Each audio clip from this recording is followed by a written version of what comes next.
Okay guys, continue tayo. Nandito ako ngayon sa may gilid ng Makati Medical Center. Ayan. And galing ako ng Ayala. Okay. So, ito yung kabilang part ng Future Subway Station,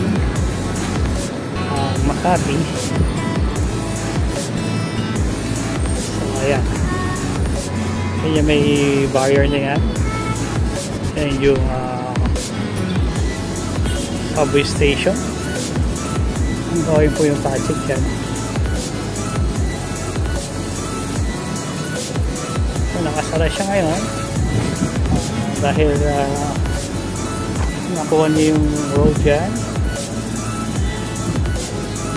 So, ito mismo yung yung SEDA na bagong tower dito sa may kanto ng Ayala, and ito yung Makati Med. Okay, so lakad tayo dito. Okay, ito yung Urban Avenue. Wala kasing state sign kanina, so Amorsolo, ito lakarin natin.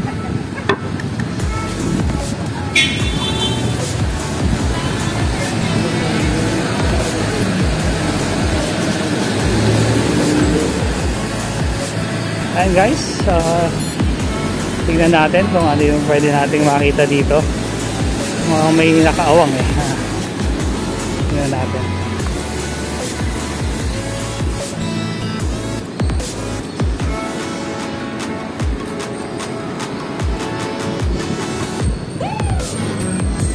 Wala. Ito, kaubo. So ayan guys, nakatapat lang siya sa dito tayo sa Amorsolo. And then ayan, ito yung sa kaliwa ko is Makati Medical Center. So ayan, ang sakop ng Future Subway dito sa may Makati. First in the Philippines din, dito sa bayan ng Makati, sa may Amorsolo. Ulit-ulit na ako. And guys, yung iba kasi hindi ko pa napupuntahan, pero I'll give you update pag nakuha tayo ng pagkakataon. Sa ngayon dito tayo napadpad.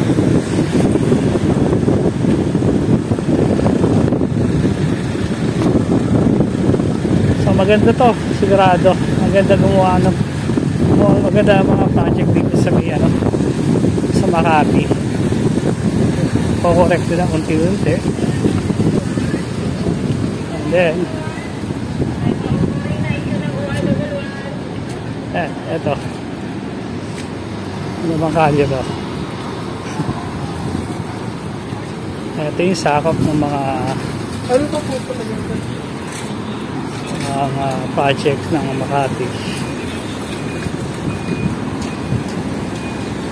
Tingnan natin anong kalye ito. Hindi ako masyadong familiar kasi dito sa mga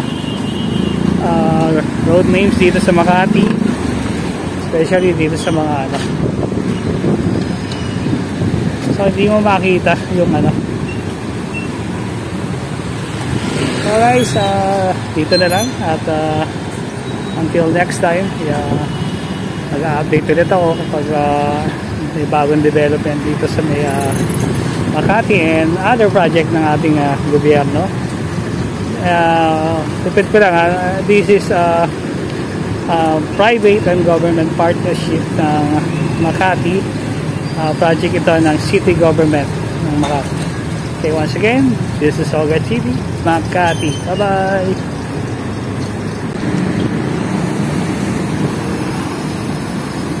Hi guys, dito tayo ngayon sa may Buendia, Makati.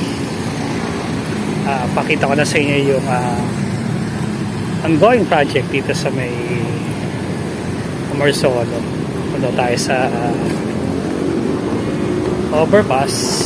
Yan, ito yung public overpass dito sa Ayala or sa Makati rather.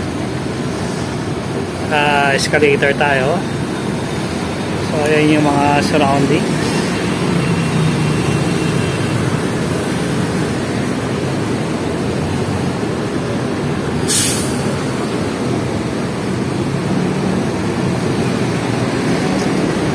Guys, meron kasi ditong ongoing project ang city government ng Makati regarding sa subway nila, and bigyan ko kayo ng update kung ano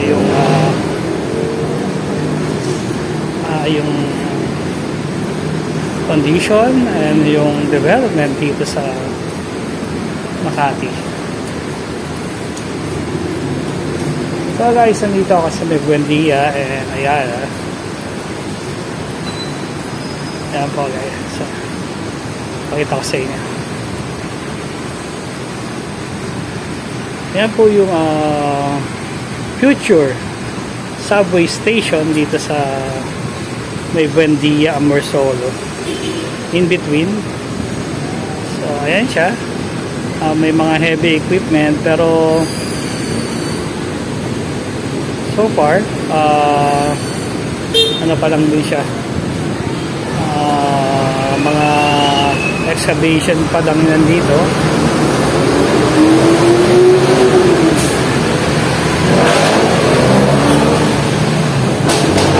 Hindi pa natin siya ma-appreciate ngayon kasi ganyan pa lang yung nakikita natin. Then yung boring machine hindi pa natin rin nakikita so far, or nandun na sa ilalim kasi hindi tayo pwedeng pumasok. Basically, ang sinasabi nila, pag ang lalim daw ng subway is 12 to 15, more or less yung lalim, 12 to 15 floors.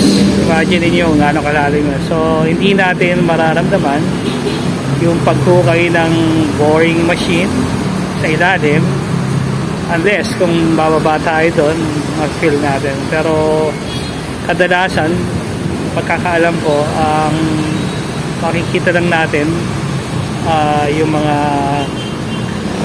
station na hinuhukayan. So yun lang. So dito ako sa may Buendia, pakita ko sa inyo yung surrounding. So ayan. So itong way na to, going to going to EDSA, kahabaan ng Hill Puyat or dating Buendia. Ayan.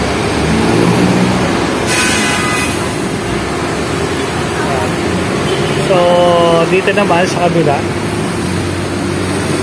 yung mga sasakyan na yon going to Osmeña Highway to Manila or to Tap. Kaya baba tayo.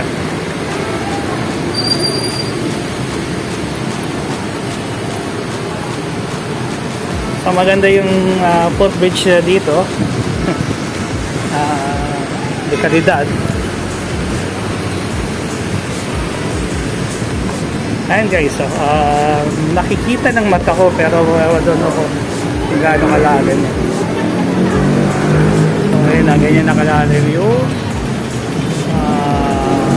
future subway dito sa may Buendia. Ayan. Malalim. Then ito yung banner na nakalagay dito na Makati City, My Makati, we make it the impossible happen. Hashtag proud Makati Citizen. So ito yung Makati builds.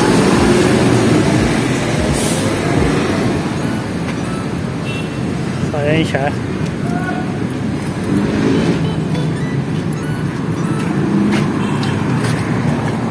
Dito ako sa may Buendia.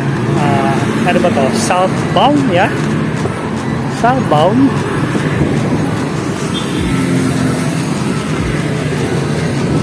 Ayun yung mga dating sikat na building yan, Skyland Plaza.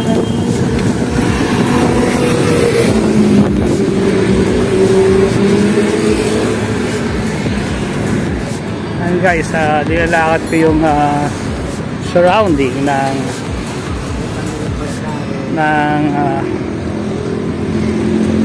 future subway station dito sa may Buendia.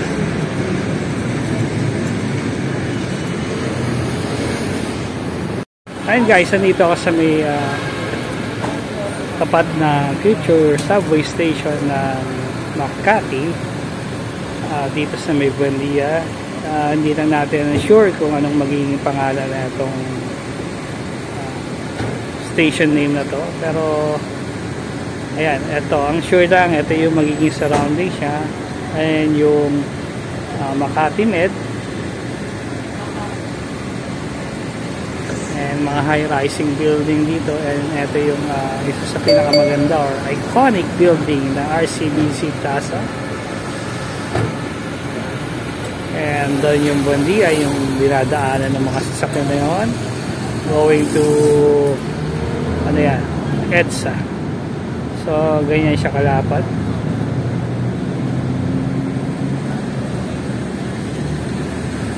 So magiging busy to in the future.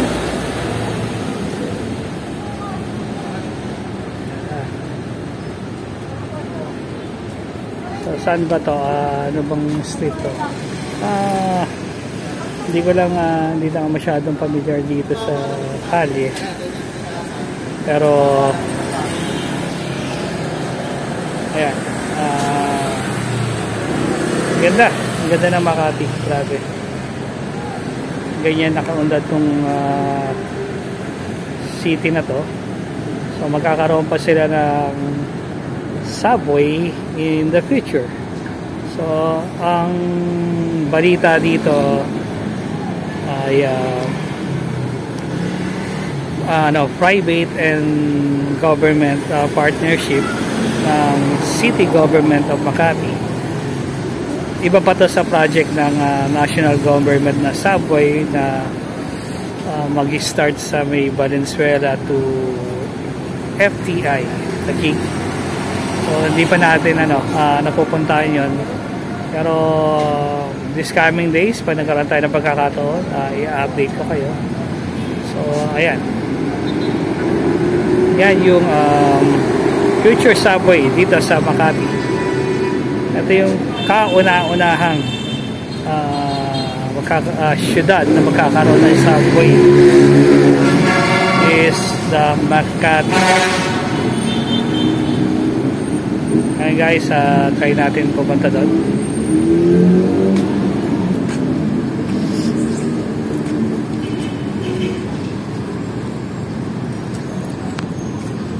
Ano ba dito? Maraming vendors.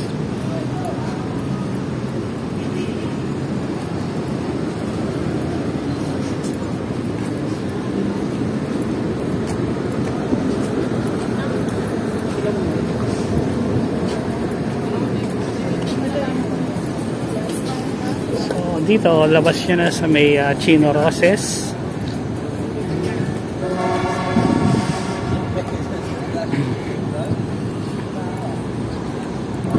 Then ito yung surrounding siya.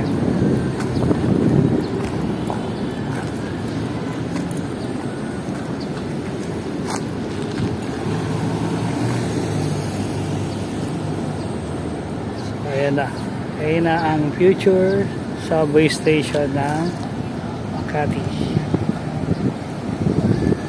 Okay guys, I hope na-update ko na naman kayo sa bago nating video. I hope na nagustuhan nyo, and then please subscribe para sa mga darating ko pang video, and makapag-live tayo in the future.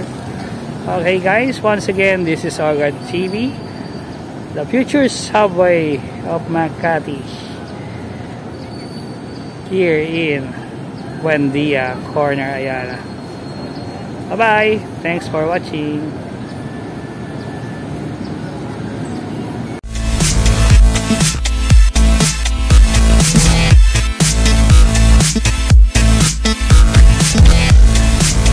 Bye!